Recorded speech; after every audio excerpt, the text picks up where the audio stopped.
Welcome back to Spirit Spells and Magic.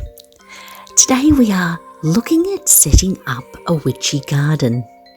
Spring is almost upon us. We are still in winter for the last few weeks of August here in Australia.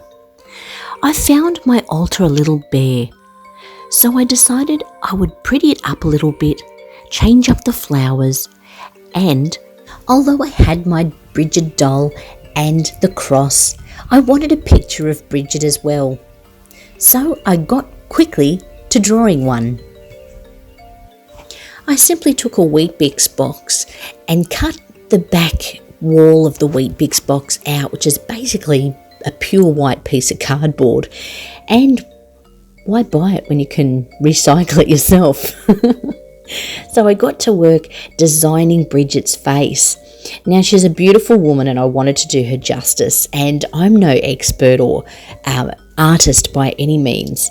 So I went over a tutorial on YouTube again just to refresh my skills again, and it started to come along. There was a couple of little tweaks that I had to do along the way, including moving to the couch because it was getting quite uncomfortable standing at the altar. I try and do everything at the altar I can because that's my real sacred place, to be spiritual and be creative. But unfortunately, even sitting on a stool or something like that, it gets quite uncomfortable for long periods of time. So I had to go to the couch and sit down and redo the camera and get it all nicely in focus. I think there's a couple of angles that may not be too clear there.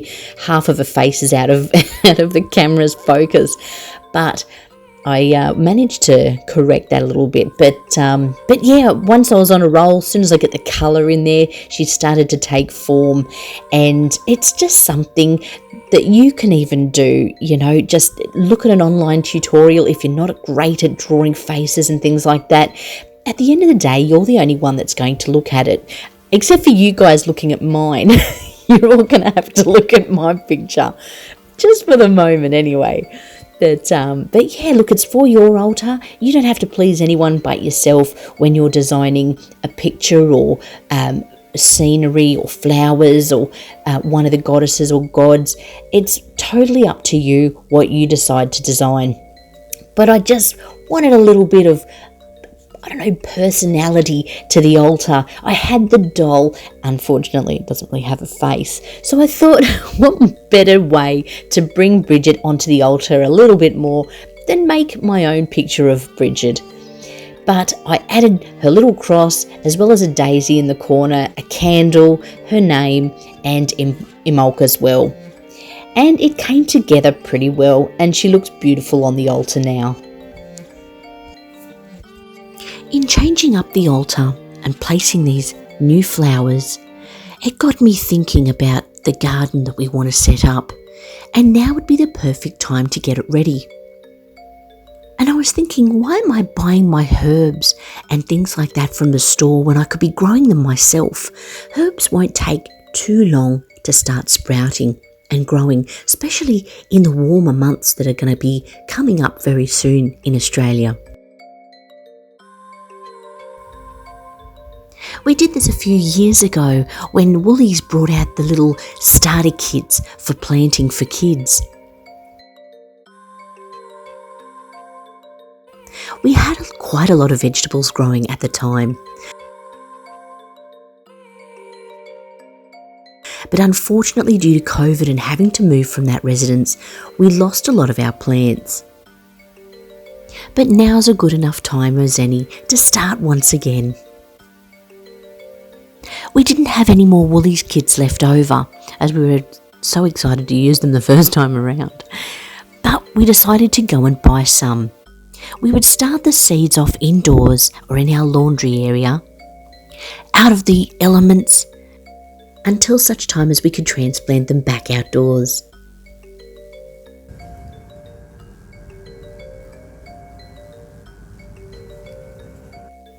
Now onto our witchy garden. What we've got to do first is, because it isn't quite spring yet, we've got to plant these little ones indoors.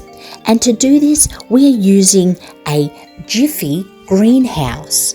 It's a self-watering 70 peat pellet greenhouse, which means there's 70 spots that we can put their little plants into, or little seedlings, because we're going to do it from scratch. And there's that Weet-Bix box I used for Bridget's head.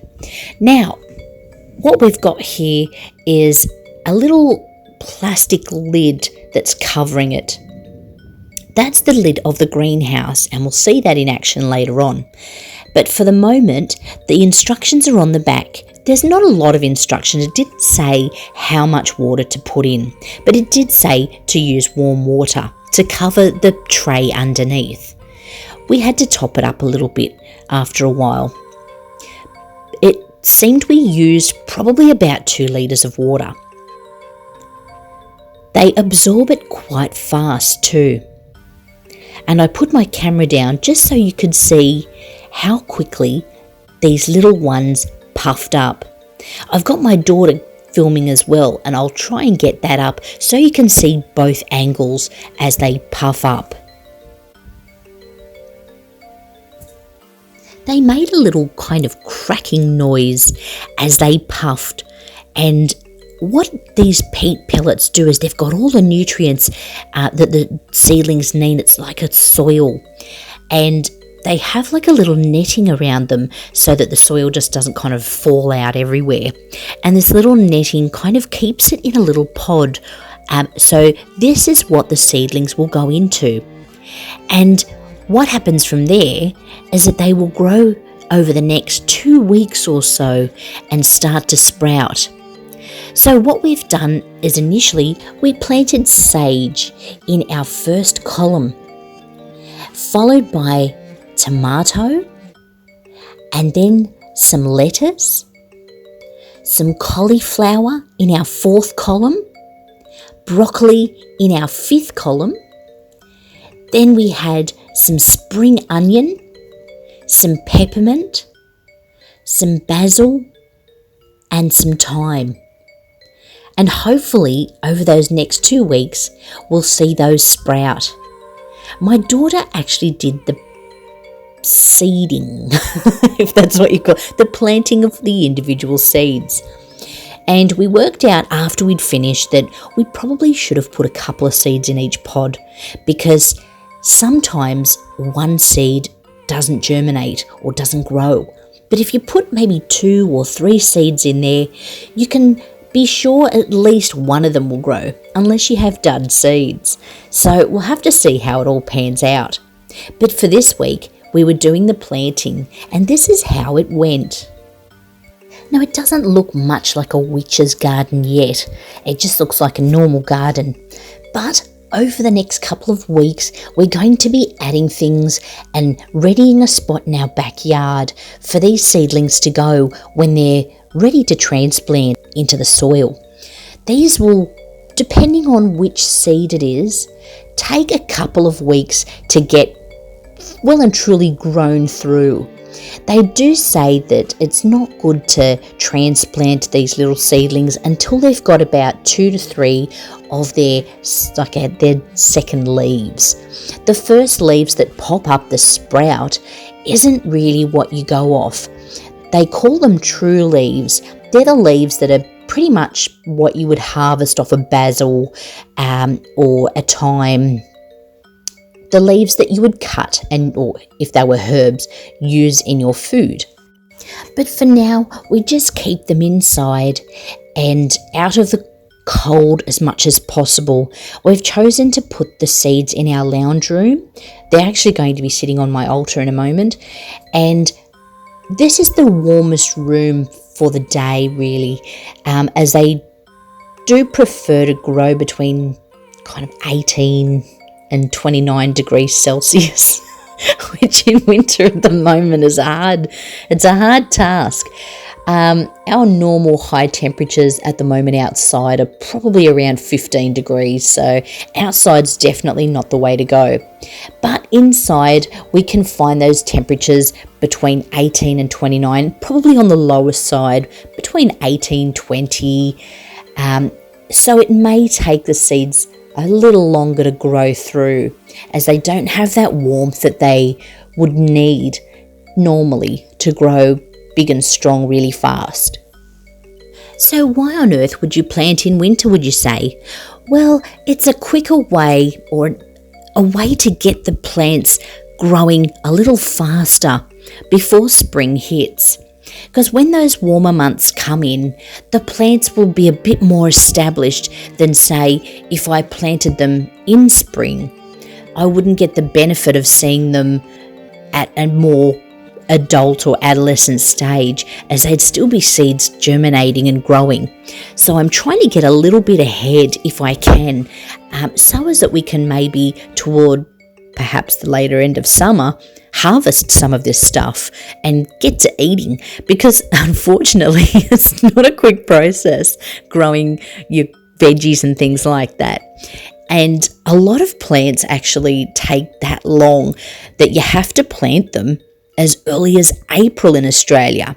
So back when it was autumn for us, we would have to have planted things like potatoes and onions and garlics that would be ready in the summer. So you've really got to be kind of a couple of months ahead. So I've bombed out a little bit on some of those things that I wanted to plant, like garlic, onion and potatoes and things like that, pumpkins. It's a little late now to be planting them, as they would have really had to have been going for a couple of months now. But I may decide to buy some that have pretty much already established and put them in the garden later. Otherwise, we'll just wait until summer's over and we go back into autumn again, and I'll start planting them then.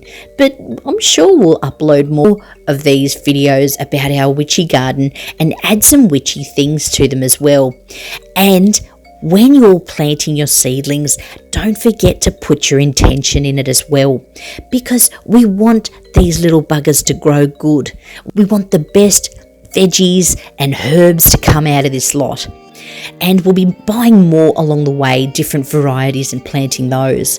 So we hope you enjoy this little episode on the little witchy garden getting started, and hopefully we'll have a lot more to show you, as well as next video, more food and more cooking and crafts, as we ran out of time after planting all these things to get much else done this weekend.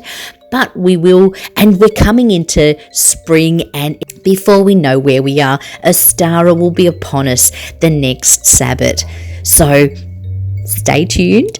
Now don't forget to like, subscribe and share, and enjoy your day. Namaste.